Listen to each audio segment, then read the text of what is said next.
So WhatsApp guys, আবার হাজির হয়ে গেলাম অনারের আরো এক চমৎকার স্মার্টফোন অনার 400 Pro কে নিয়ে। এই ফোনটির ডিসপ্লেটি যেমন চমৎকার, তেমনি এটাতে থাকা পাওয়ারফুল চিপ, 200 মেগাপিক্সেলের ক্যামেরা সেটআপ আর ফাস্ট চার্জিং ফোনটিকে করে তুলেছে অসম। সেই সাথে এটার এআই ফিচারগুলো আপনাকে চমকে দিবে। আর আজকের এই ভিডিওতে এই স্মার্টফোনের প্রাইস, ক্যামেরা, পারফরম্যান্স সম্পর্কে ডিটেইলে জানতে পারবো, তাই শেষ পর্যন্ত সাথেই থাকবেন। তাহলে দেরি না করে চলুন শুরু করি আজকের ভিডিওটি। আর এরই সাথে সাথে আমাদের এই ছোট চ্যানেলটিকে সাবস্ক্রাইব করে রাখতে পারেন। ফোনটি প্রথম দেখা একটা ব্যাপার নোটিস করবেন, এটা ব্যাক প্যানেলে কার্ভ করা হয়েছে। এছাড়া এটা বিভিন্ন ধরনের ডিজাইন দেওয়া হয়েছে, দেখতে অনেকটা সমুদ্রের ঢেউয়ের মতো মনে হবে। ভালো লাগছে যে এখানে কিন্তু ম্যাট ফিনিশ দেওয়া হয়েছে, তাই হাতে ছাপনে কোনো চিন্তা করতে হচ্ছে না। ও হ্যাঁ, এটা ফ্রেম এবং ফ্রন্টও কিছুটা রাউন্ড, এটার কারণে কিন্তু ইনহ্যান্ড ফিলটাও ভালো পাওয়া যাবে। এছাড়া অদ্ভুত সুন্দর একটা ক্যামেরা মডিউল, যেখানে 3টা সেন্সরকে বসানো হয়েছে। তবে পুরো বডি ম্যাট ফিনিশে হলেও এটার ক্যামেরা মডিউলে হাতে ছাপ বসে যেতে পারে এই সিলভার কালার অংশে। ফোনটির থিকনেস 8.1 মিলিমিটার এবং এটার ওয়েট 205 গ্রামের মতো। তো এই ইউনিক দেখতে ক্যামেরা মডেলের ডিজাইনটা আপনার কেমন লাগলো তা জানাতে পারেন।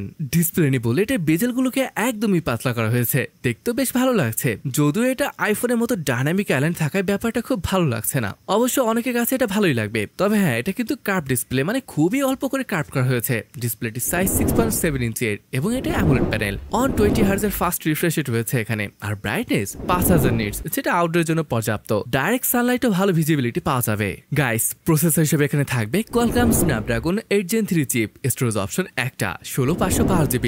ব্যাটারি হিসেবে এখানে ব্যবহার করা হয়েছে 5300 mAh এর। সাথে চার্জিং এর জন্য এখানে দেওয়া হয়েছে 100 ওয়াটের ওয়ার্ড চার্জিং এর সুবিধা। এছাড়া আপনি জানলে অবাক হবেন যে এখানে 80 ওয়াটের ওয়্যারলেস চার্জিং এর ব্যবস্থা রাখা হয়েছে, রিভার্স চার্জিং এর ব্যবস্থা রাখা হয়েছে। চলুন এবার এই ফোনের এআই নিয়ে কথা বলি। এই এআই এর যুগে এখানে রয়েছে অসাধারণ কিছু এআই ফিচার। বিশেষ করে এটার ইমেজ টু ভিডিও এই ফিচারটা দারুণ লেগেছে। ধরুন আপনার নিজের ছোটবেলার কোনো ফটো রয়েছে, এখন আপনি চাচ্ছেন সেটা ভিডিওতে কনভার্ট হোক, খুব সহজে এটা পারবেন। মানে এক কথায় আপনার সেই হারানো দিনগুলোতে এর মাধ্যমে ফিরে যেতে পারবেন। আর এটার মুভমেন্ট গুলো দেখেছেন কতটা রিয়েলিস্টিক। এছাড়া আপনি চাইলে ফটোগুলোকে এক্সপ্যান্ডও করতে পারবেন। আমার কাছে তো এই ফিচার গুলো দারুণ লেগেছে। আর আপনার কেমন লাগলো তা কিন্তু কমেন্ট করে জানাবেন।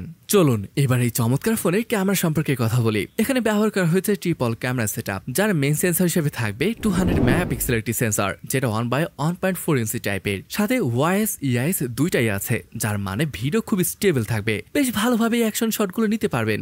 বেশি হেল্প করবে যখন লো লাইটে ফটো তুলতে যাবেন। এছাড়া এখানে 50 মেগাপিক্সেলের একটি টেলিফোটো সেন্সর রয়েছে। এখানে ওয়াইএস ইআইএস দুইটাই রয়েছে। এটাতে সর্বোচ্চ 3x পর্যন্ত অপটিক্যাল জুম করা যাবে, আর সর্বোচ্চ 50x পর্যন্ত ডিজিটাল জুম করতে পারবেন উইথ এআই এনহ্যান্স। এছাড়া এখানে 12 মেগাপিক্সেলের একটি আল্ট্রা ওয়াইড লেন্সও দিয়েছে, মানে পুরো কমপ্লিট পারফেক্ট ক্যামেরা সেটআপ। ও হ্যাঁ, এটা দিয়ে আপনি ম্যাক্রো তুলতে পারবেন। অনেকে ম্যাক্রো তুলতে বেশ পছন্দ করেন। ফ্রন্টে আসলে এখানে পেয়ে যাবেন আরো দুইটা সেন্সর, একটা তো 50 মেগাপিক্সেলের, 182 মেগাপিক্সেলের ডেপথ সেন্সর। দুইটা দিয়ে 4K দিয়ে ভিডিও শুট করতে পারবেন। গাইস, ফটো কোয়ালিটি কিন্তু আসলে চমৎকার ছিল। এখানে কিছু ফটো স্যামসাং এর সাথে কম্পেয়ার করা হয়েছে, দেখতে পাচ্ছেন। মনে হচ্ছে স্যামসাং থেকে বেটার কিছু দিচ্ছে। যাই হোক, আসুন আরো কিছু ফটো স্যাম্পল দেখে আসি।